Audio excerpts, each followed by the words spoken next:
Hey, what's up, people? Frank here, your favorite sorcerer with a new video. And in this video, I want to go into a topic that many of you seem to be interested in, okay? And it is the use of drugs in magic. Okay, before I go into this, let me tell you I'm completely and utterly against that. And I'll tell you why in just a second, okay? Now, when we think about psychoactive substances and drugs, there's one thing you have to realize, man. There's one thing you have to realize. Any chemical that can have an effect on your organism, on your brain, and on your state of consciousness and what kind of frequency you tune into has to have a receptor, right? And that means you can create it and produce it naturally. Your brain is like a huge pharmacy, man. You just need the right tools to produce that yourself. Okay, so number one, we have to keep in mind that any substance that can influence your state of consciousness, which is your goal if you want to use drugs to do magic or to do it better, can be created by yourself and you can produce it yourself. Okay. Now you might say, hey, isn't it faster if I just take that chemical into my system and I'm blown into a different reality frame and I can work my magic? Well, here's the problem. Here's the problem. In order to do magic, you need a certain amount of control over that state, okay?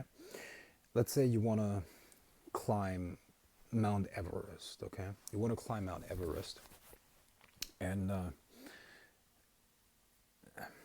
that takes some training, right?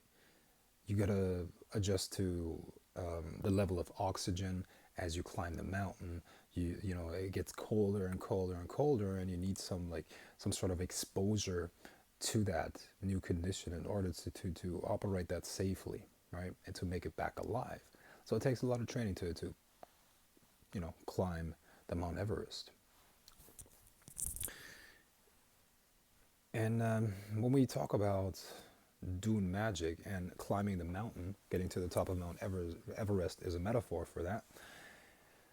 Um, Taking psychoactive drugs and then psychedelics and all of that would be the equivalent to um, putting a rocket on your back as a backpack and getting there like in a couple seconds. Here's what's going to happen. Yes, you're going to get there, but you're not going to be adjusted to the level of oxygen up there, and not adjusted to the temperature, to all the conditions up there. So all you're going to experience is fear, and it's not going to be controlled. Okay, it's not going to be in a controlled and safe way. And these psychoactive substances are going to open your brain and your awareness and mind up to frequencies and frequencies that and you might not be able to close that door again. Okay, and at that point you have made yourself very, very vulnerable to many spiritual influences that you might not know how to deal with. And in fact, I know many people, they've done LSD, they've done ayahuasca, all kinds of different substances, and they've now attained the second sight, spirit sight. They can see spirits, they see all kinds of stuff, and they're not in control over it. And you will have entities that will take advantage of that. Okay. There are, like, I'm not saying that all of the spiritual world is like that, but there are very negative entities that feed off of your fear, your negativity, and they will feed that and they will make sure that you give them that. They can fuck up your life. There are many people who fucked up their lives and their minds by prematurely doing that stuff. You should never open yourself up to something you can't deal with. Now, what's the alternative? The safe way and the best way, in my opinion, is actually learn how to climb the fucking mountain, right? Now, what does that mean? What does that entail? That entails that you learn how to enter deeper states of awareness, to expand your consciousness in a natural way. And that would translate into meditation. When you have a meditative practice, you give your nervous system, your chemicals, your whole emotional being time to adjust to different states of consciousness. Your brain has to rewire. Don't underestimate that. Okay, if you want to attain, let's say, a spiritual sight, for instance, okay, the second sight, if you want to attain that, your brain will need to rewire in a way. Okay, see, as adults, we have compartmentalized brains, very compartmentalized. As children before the age of 7, they don't have that compartmentalization yet, so that's why they're running around in an environment, and at the same time they can turn all of it, they see like a forest around them, even though they're standing in a fucking shopping mall. And they're very open to this stuff. That's why they have invisible friends, and not all of that is made up. A lot of it is actual spirits, and as adults, that's not as accessible as to children.